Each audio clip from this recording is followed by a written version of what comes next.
Саламатсыңарбы, урматтуу окуучулар? Бүгүнкү сабагыбызда биз сиздер үчүн этиштин чактары, учурчак жана анын түзүлүшүнө карай бөлүнүшү деген темада сөз кылабыз. Алгач бүгүнкү сабакты баштаардан алдын сиздер менен этиштин өзү тууралуу алган маалыматтарыбызды кайталап алсак ашыкча болбойт. Андай болсо, этиштин кыскача эрежесине токтолуп өтөлү. Этиш заттын кыймыл-аракетин, алабалын билдирип, эмне кылды, эмне кылып жатат, эмне кылат деген суроолорго жооп берет. Мисалы, эртең менен жымжырттык, үйдө калганмын. Алаканга апамдын атын жазып алганмын. Бул ырсаптарында биринчи жакка тиешелүү болгон каармандын калганмын жана алганмын өңдүү кыймыл-аракеттери көрсөтүлдү. Бул ырсаптарында кыймыл-аракетти билдирген эки сөз эмне кылганмын деген суроого жооп берди. Эмне кылганмын, калганмын, эмне кылганмын, алганмын. Этиш тууралуу маалыматтарыбызды эсибизге түшүрүп алган болсок, анда бүгүнкү темага кайрылып келебиз. Этиш сөздөр кыймыл-аракеттин сүйлөп жаткан учурдан мурда болгонун, же сүйлөп жаткан учурдан кийин болгонун, же ошол учурда болорун билдирет. Айтор, дал ушул өзгөчөлүктөрүнө ылайык этиштер 3 чак менен айтылат. Өткөн чак, учур чак, келер чак. Өткөн чак өтүп болгон кыймыл-аракеттерди билдирсе, учур чак учурда болуп жаткан кыймыл-аракеттерди билдирет. Ал эми келер чак алдыда келе турган окуялар, алдыда келе турган кыймыл-аракеттерди билдирет. Кошумча маалымат катары айта кетүүчү жагдай, чак деген түшүнүк кыргыз тилинде бир гана этишке тиешелүү категория болуп эсептелинет. Биз бүгүн жогоруда айтылган 3 чактын арасынан учурчак тууралуу сөз кылабыз. Учурчак сүйлөп жаткан мезгилдеги кыймыл-аракетти билдирет. Мисалы, бизде кыргыз тили сабагы болуп жатат. Бул сүйлөмдө кыймыл-аракет азыр болуп жаткандыгын билип турасыздар? Сабак качан болуп жатат? Сабак азыр болуп жатат. Кайсыл сабактан болуп жатат? Кыргыз тили сабагынан болуп жатат. Дагы да болсо мисал келтирели. Мен азыр Манас эпосун окуп жатамын. Качан окуп жатамын? Азыр окуп жатамын.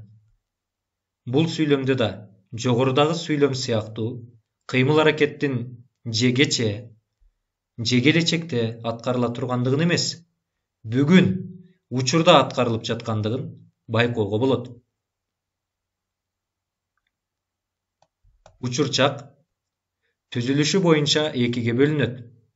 Тагыраак айтканда, жөнөкөй учурчак жана татаал учурчак. Жөнөкөй учурчак бир гана сөздөн туруп, ал көбүнчө этишке у, да, а, ый мүчөлөрүнүн жалганышы менен жасалат. Кубандырууда, айтууда, окуйт, көрөт. Мисал келтирели. Асылбектин жасаган иши көпчүлүк инсандарды кубандырууда. Эмне кылууда? Кубандырууда. Бул сүйлөмдөгү кубандырууда деген этиш түзүлүшү боюнча жөнөкөй учурчакка мисал боло алаарын көрүп турасыздар. Ал эми учурчактын татаал түрү 2 же андан ашык сөздөрдөн турат. Учурчактын татаал түрүнө а, ый, формасындагы чакчылдарга жак мүчө жалгана турган жат, тур, отур, жүр деген жардамчы этиштердин кошулушу аркылуу жасалат. Көрүп жүрөмүн, Бара жатамын. Мисалы, мен азыр сакура гүлүн көрүү үчүн Японияга бара жатамын. Мен эмне кылып жатамын? Мен бара жатамын. Бара жатамын деген этиш түзүлүшү боюнча учурчактын татаал түрүнө мисал болот. Кымбаттуу окуучулар, эгерде сиздер биздин катарыбызда жаңыдан гана кошулган болсоңуздар, анда биз кыргыз тили сабагынан этиштин чактары, учурчак жана анын түзүлүшүнө карай бөлүнүшү деген темада сөз кылып жатабыз. Эми болсо, жогорудагы биз сөз кылган бир канча маалыматтарды бышыктоо иретинде атайын көнүгүүлөр менен иштеп көрөбүз. Сиздердин алдыңыздарда бир канча этиш сөздөр турат. Силердин иш аракетиңер дал ушул этиштерди учурчакка айландыруу болуп саналат. Андыктан ар бир сөзгө терең маани берип, аларды учурчакка айландырууга аракет жасайбыз. Жаз, иште, көр, өткөр, куттукта, эс ал, бар. Бул жерде силерге бир канча этиш сөздөр сунушталды. Урматтуу окуучулар, албетте, бул сөздөрдү учурчакка айландыруунун бир канча түрлөрү бар. Айтайын дегенибиз, биз азыр мисал келтирген сөздөр силердин мисалдар менен дал келбей калуусу мүмкүн. Ар бир сөздү өз-өзүнчө дагы кайрадан карап чыгабыз. Жаз, иште, көр, өткөр, куттукта, эс ал, бар. Үлгүлөрүн келтирели.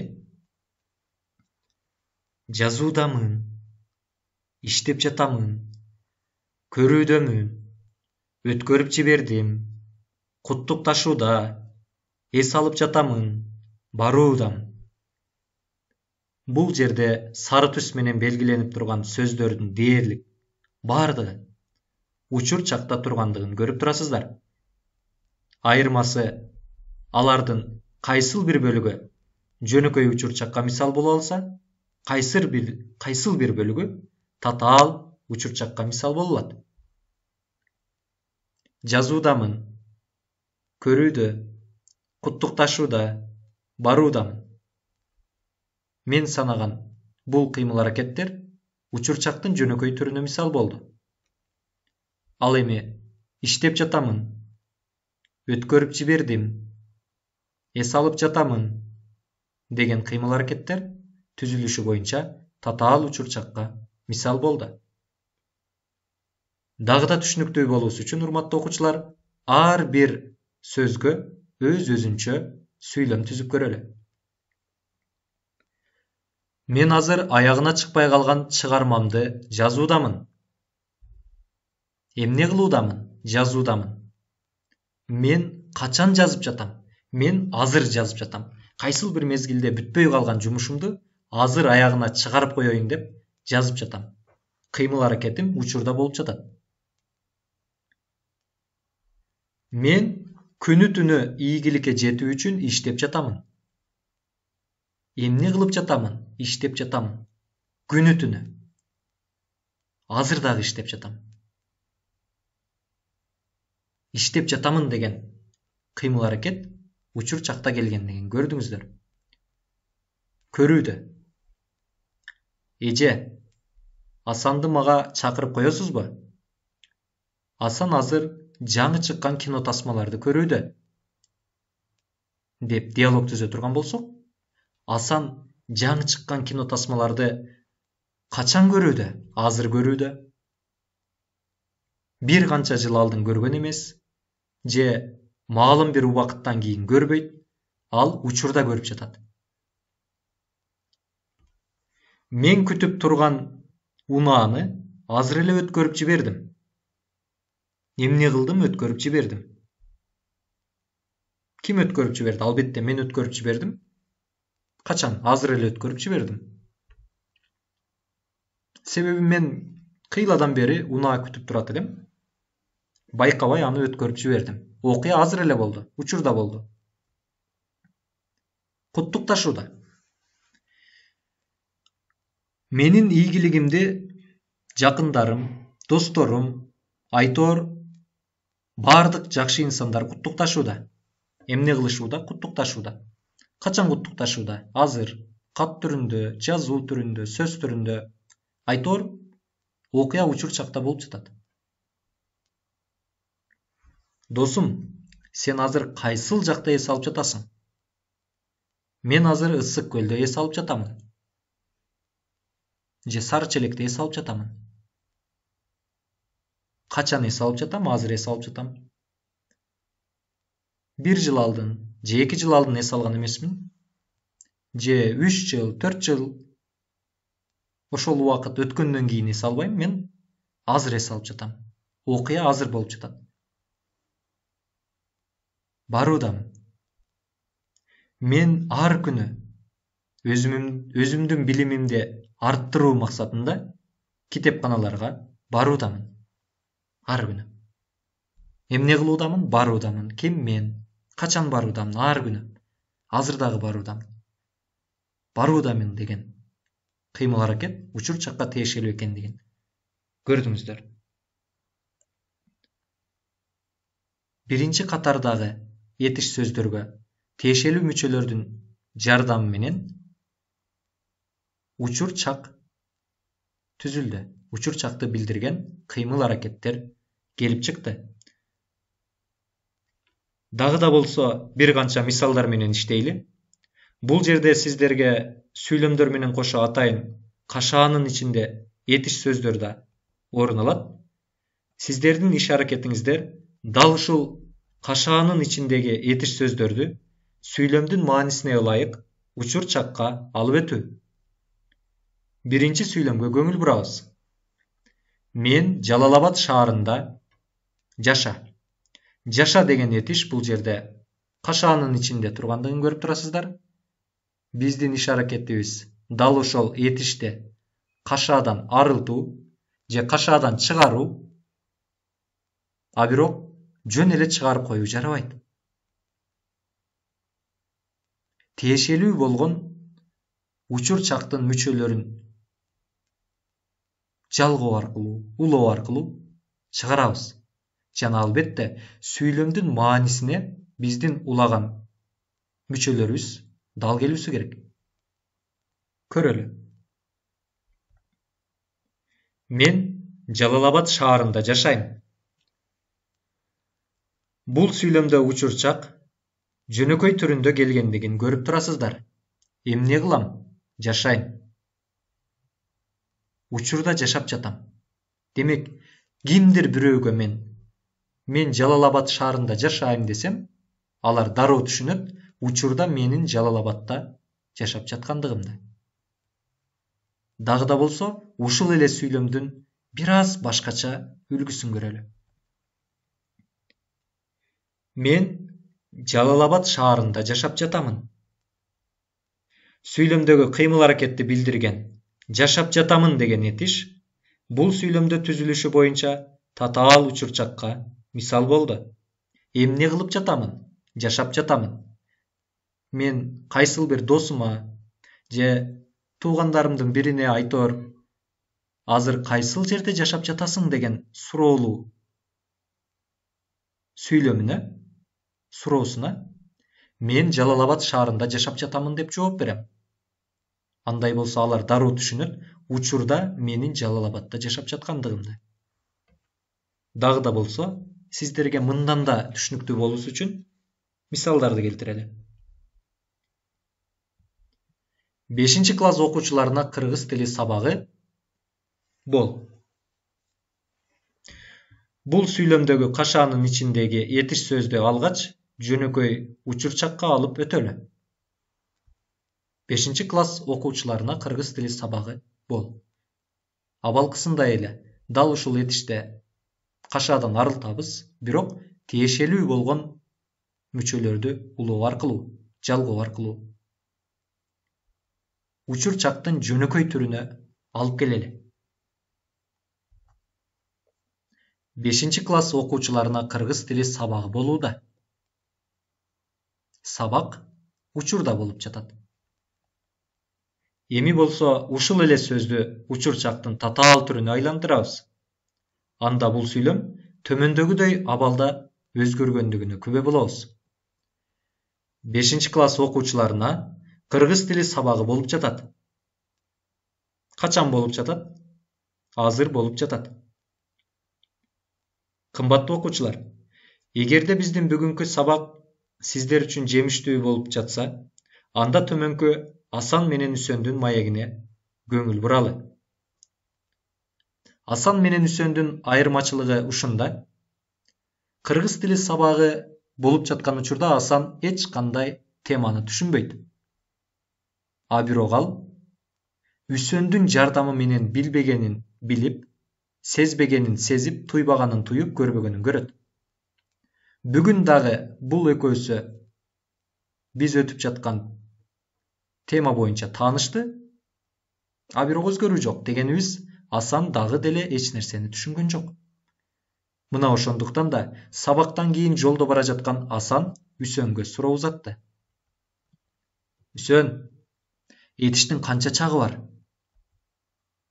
Асан, этиштин 3 чагы бар. Алар кайсылар? Өткөн чак, учур чак, келер чак. Учур чак түзүлүшүнө карай канчага бөлүнөт? 2ге. Жөнөкөй жана татаал. Жөнөкөй учур чакка мисалы. Азыр Асан мага суроо берүүдө. Дал ушул менин жообум жөнөкөй учур чакка мисал боло алат. Андай болсо, татаал учур чакка мисалы. Азыр Асан мага суроо берип жатат. Үсөндүн жообуна карай турган болсоңуздар, азыр Асан мага суроо берип жатат. Эмне кылып жатат? Суроо берип жатат. Берип жатат деген кыймыл аракетти билдирген этиш бул жерде татаал түрүндөгү учур чак экендигин көрдүңүздөр. Теманы дагы да бышыктоо максатында булардын ар бир суроолорун кайрадан көрүп чыгалы. Демек Үсөн Асанга жооп берип атат. Учур чак түзүлүшүнө карай жөнөкөй жана татаал болуп 2ге бөлүнөт деди. Жөнөкөй учур чакка мисалы, азыр Асан мага суроо берүүдө. Татаал учур чакка мисалы, азыр Асан мага суроо берип жатат. Албетте, Асан менен Үсөндүн диалогунан сиздер дагы өзүңүздөр алып жаткан билимди кандайдыр бир деңгээлде кайталап алдыңыздар деп ниет кылабыз.